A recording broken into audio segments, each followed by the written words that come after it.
अस्सलाम वालेकुम वरहमतुल्लाहि वबरकातुहू। क्या हाल चाल है? ठीक ठाक होंगे आप लोग। चलिए जी, आज डिस्कस करते हैं फाइनेंस बिल 2023 को, प्लस जो इकोनॉमिक सर्वे पाकिस्तान का है इसे भी डिस्कस कर लेते हैं। इकोनॉमिक सर्वे जो है ये क्योंकि पास्ट को डिस्कस करेगा और फाइनेंस बिल फ्यूचर को करेगा, तो हम शुरू करेंगे पास्ट से। ओके जी, इकोनॉमिक सर्वे ऑफ पाकिस्तान 2022-23 का जो आया उसमें जो हमारे टारगेट्स थे उसके अगेंस्ट जो हमारी परफॉर्मेंस थी उसको डिस्कस किया गया है। इससे मैं क्विकली डिस्कस कर लेता हूँ। सबसे पहले जीडीपी ग्रोथ रेट जो हमने टारगेट किया हुआ था वो 35% और उसके अगेंस्ट जो हमने अचीव किया है वो है ओनली 0.29%। बहुत ही बुरी परफॉर्मेंस रही है हमारी, क्योंकि जो डेवलपिंग कंट्रीज है लाइक पाकिस्तान, बांग्लादेश, इंडिया, श्रीलंका, इन लोगों के लिए, इन कंट्रीज के लिए नॉर्मली 5% प्लस एक आइडियल ग्रोथ रेट समझा जाता है।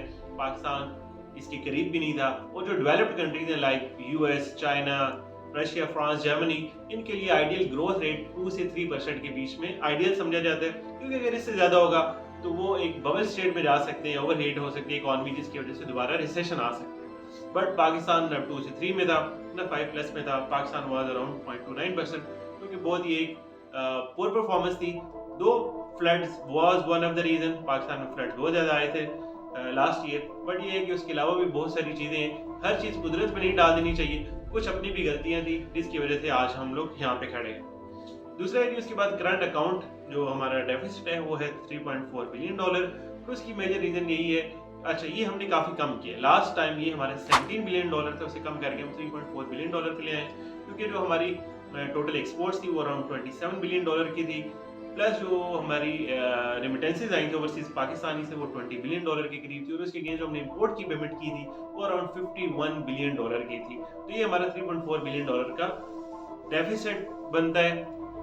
डेफिसिट कम हमने काफी किया, और इसकी रीजन यही थी जो हमने इंपोर्ट रिस्ट्रिक्ट की, इंपोर्ट के ऊपर बैन किया, एलसीज ओपन नहीं हो रही थी, इंपोर्ट कॉन्ट्रैक्ट्स ओपन नहीं हो रहे थे, जिसकी वजह से हम इस करंट अकाउंट डेफिसिट को कुछ हद तक कंट्रोल करने में कामयाब रहे हैं। बट ये कि उसका इम्पैक्ट हमारी लोकल इकोनॉमी पे भी बहुत बुरा पड़ा है।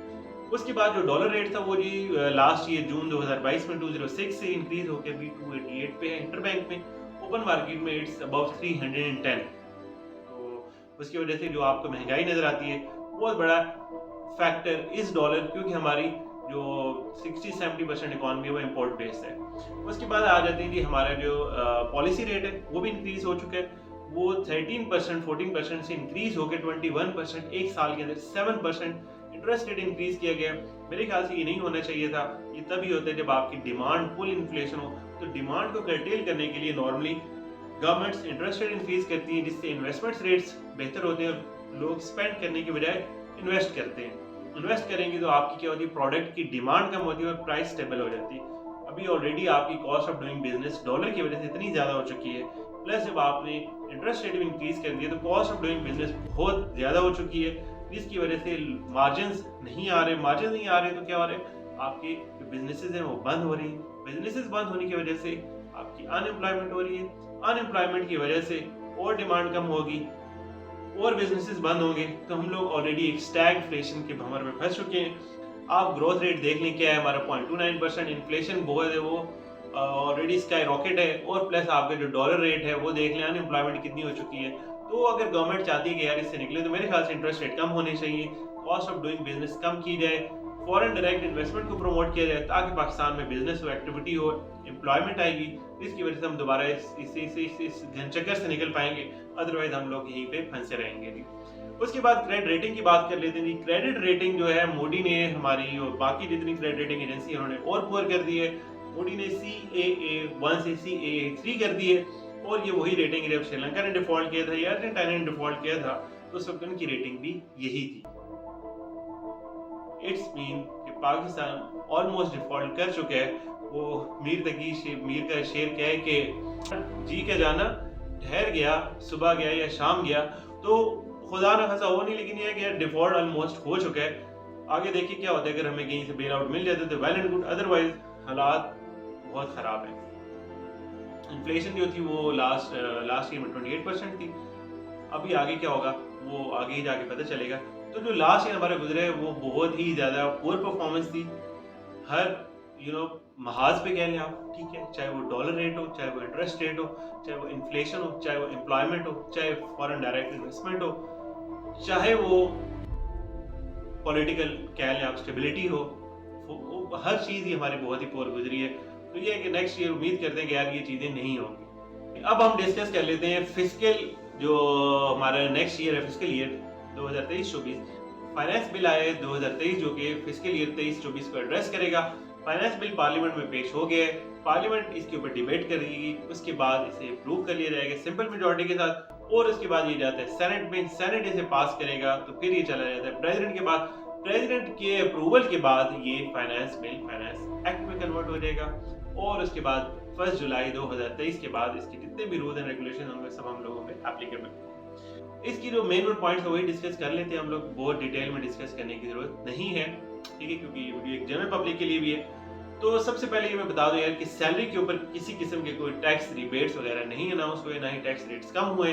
हाँ, ये एक अच्छी चीज़ है कि गवर्नमेंट एम्प्लॉइज के लिए जो सैलरी है वो इंक्रीज कर दी गई है up to 35%, that's a good thing. But ये है कि यार पाकिस्तान में सिर्फ गवर्नमेंट एम्प्लॉइज तो नहीं है, बाकी लोग भी हैं, तो उनके लिए कोई रिलीफ नहीं निकाला गया। अब जो मैं चीज़ डिस्कस कर रहा हूँ ये बहुत इंपॉर्टेंट है और ये आपको ना चौंका देगी।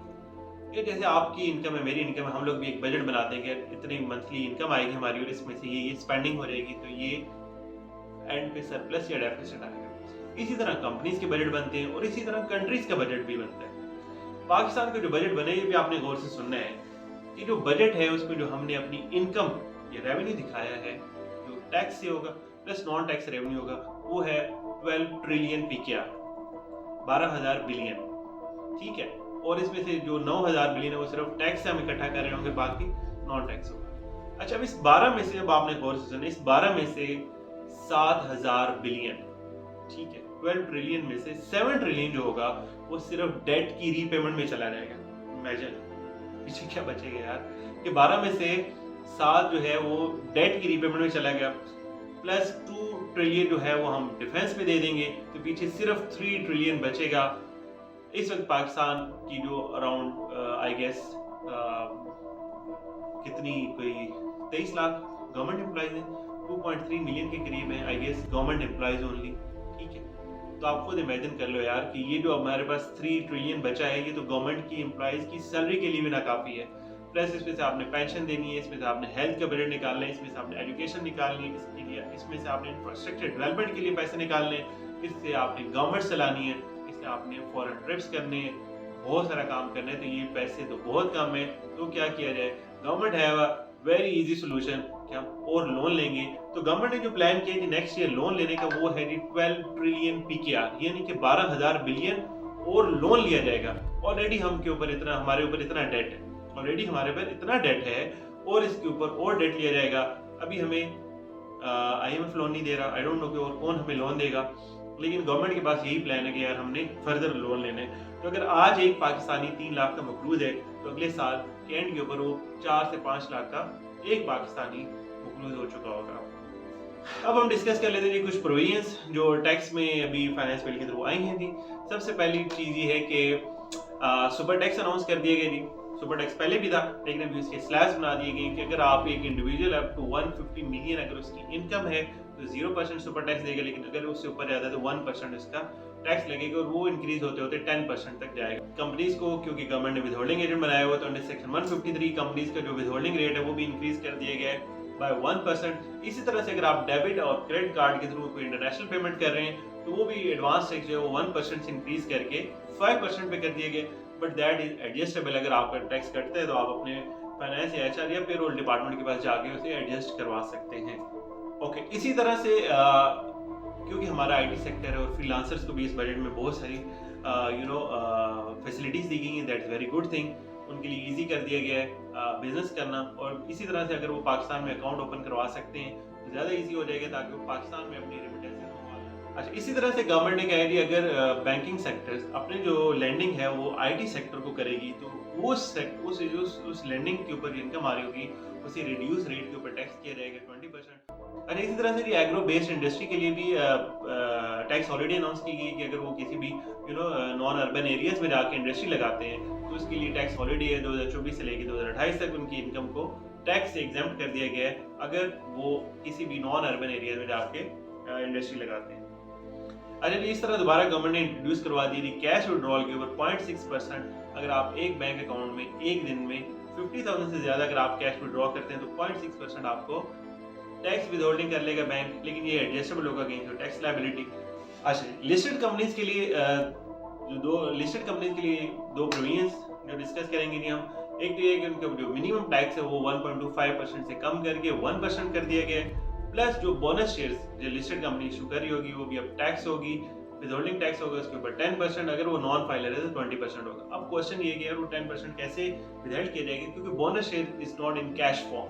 तो उसके लिए यही कहा गया कि आप वो बोनस शेयर जो होंगे उसका 10% आप मार्केट वैल्यू के ऊपर सेल करेगी कंपनी, और सेल करने के बाद वो जो प्रोसीड्स आएंगी वो गवर्नमेंट ट्रेजरी में जमा करवा देगी as a withholding tax.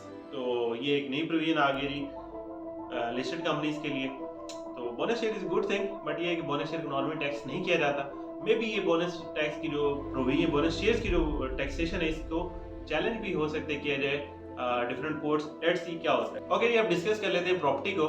Property में ये प्रोविजन आई कि अगर कोई नॉन रेजिडेंट पाकिस्तान में प्रॉपर्टी बाय करता है तो पहले वो 2% टैक्स पे कर रहा होता है, जो कि फाइनल टैक्स होता था। अभी उसको अबॉलिश कर दिया गया, अभी वो 0% टैक्स हो गया। तो अगर कोई भी पाकिस्तान से कोई भी नॉन रेजिडेंट पाकिस्तान में प्रॉपर्टी बाय करेगा तो भी उसे किसी किस्म का भी विदहोल्डिंग टैक्स नहीं पे करना पड़ेगा। So that's a good thing. Plus अगर आप पाकिस्तान में कोई प्रॉपर्टी कंस्ट्रक्ट कर रहे हैं, कोई हाउस कंस्ट्रक्ट कर रहे हैं, रेजिडेंशियल हाउस या कोई भी आपकी कमर्शियल बिल्डिंग है, तो उसके ऊपर भी टैक्स रिबेट दिया गया है। अगर आप घर अगले नेक्स्ट 2 ईयर्स में अगर आप वो घर बना रहे हैं तो आपको टैक्स रिबेट मिलेगा। वो tax rebate is for the residential house 1 million और 10% ऑफ द जो भी आपकी टैक्स लायबिलिटी बनती है विच एवर इज लोअर होगा वो आपको मिलेगा। और इसी तरह कमर्शियल के लिए भी अनाउंस किया गया विद सम कंडीशंस। एक और प्रोविजन थी, अगर आपके पास कोई फंड्स आ रहे हैं, आपने टैक्स रिटर्न में कोई अपने पास कोई एसेट्स दिखाया, कोई इन्वेस्टमेंट दिखाई है जिसके आप सोर्स ऑफ इनकम को एक्सप्लेन नहीं कर पा रहे, तो कमिश्नर के पास राइट था कि वो पूछ सकता है ये झुमके कहाँ से आए हैं?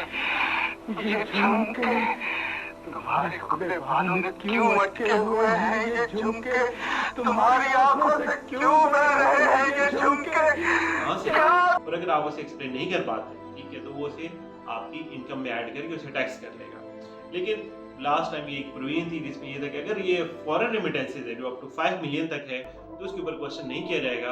अभी इसे चेंज करके 5 मिलियन से 100,000 US डॉलर कर दिया गया है। $1,00,000 तक अगर आपको कोई फॉरेन रेमिटेंसेज आ रही हैं और आप बताते हैं अपनी रिटर्न में कि यार ये मेरी फॉरेन रेमिटेंस थी जिसको मैंने यहाँ पे दिखाया है, तो वो आपसे क्वेश्चन नहीं करेगा कि ये फॉरेन रेमिटेंसेज किसने आपको भेजी है।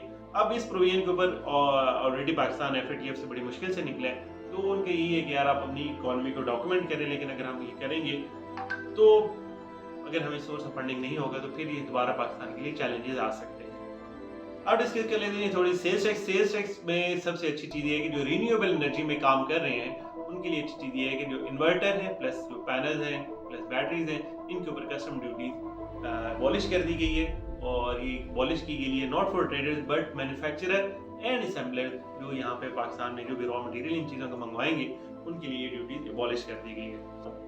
उसके बाद आ जाते हैं जो रेस्टोरेंट है इस्लामाबाद के अंदर, उसके ऊपर पहले जो टैक्स होता था सेल्स 15% था, उसे अब कम करके 5% कर दिया है, सब्जेक्ट टू कि अगर आप उसकी पेमेंट जो है वो थ्रू डेबिट क्रेडिट कार्ड या मोबाइल वॉलेट के थ्रू कर रहे हैं। तो ये था आज की वीडियो में मैंने आपसे डिस्कस कर लिया इकोनॉमिक सर्वे ऑफ पाकिस्तान भी और फाइनेंस बिल भी डिस्कस कर लिया। सबसे इम्पोर्टेंट चीज़ वही था कि यार 12 ट्रिलियन में से 7 ट्रिलियन तो निकलेगा आपकी डेट रीपेमेंट पे। तो ये पाकिस्तान की इकोनॉमी के हालात हैं, कहाँ पे खड़े हो गए हम आके। तो यार इससे निकलना होगा, कैसे निकलेंगे आई डोंट नो, गवर्नमेंट बेहतर जानती है यार कैसे अपनी स्पेंडिंग कम की जाए, कैसे टैक्स कलेक्शन टैक्स बेस बढ़ाई जाए ताकि आपके ज़्यादा लोग टैक्स नेट में आए, ताकि जो ऑलरेडी टैक्स में नेट में उनको आप ज़्यादा ओवरबर्डन करें। समझ रहे हैं आप बात। तो ये था जी आज की वीडियो के लिए। दुआ करते हैं अल्लाह ताला पाकिस्तान के हालात बेहतर करे, हम सब के हालात बेहतर करें, पाकिस्तान में स्टेबिलिटी है, इकोनॉमिक स्टेबिलिटी है, पॉलिटिकल स्टेबिलिटी है, सिक्योरिटी वाइज पाकिस्तान के हालात बेहतर हों और हमारा दुनिया में भी एक मकाम हो। यार हम लोग जब बाहर हैं तो हमारे पासपोर्ट की भी इज्जत और रिस्पेक्ट हो। खैर मिलते हैं अगली वीडियो तक, तब तक के लिए इजाज़त दीजिए। अल्लाह हाफ़िज़।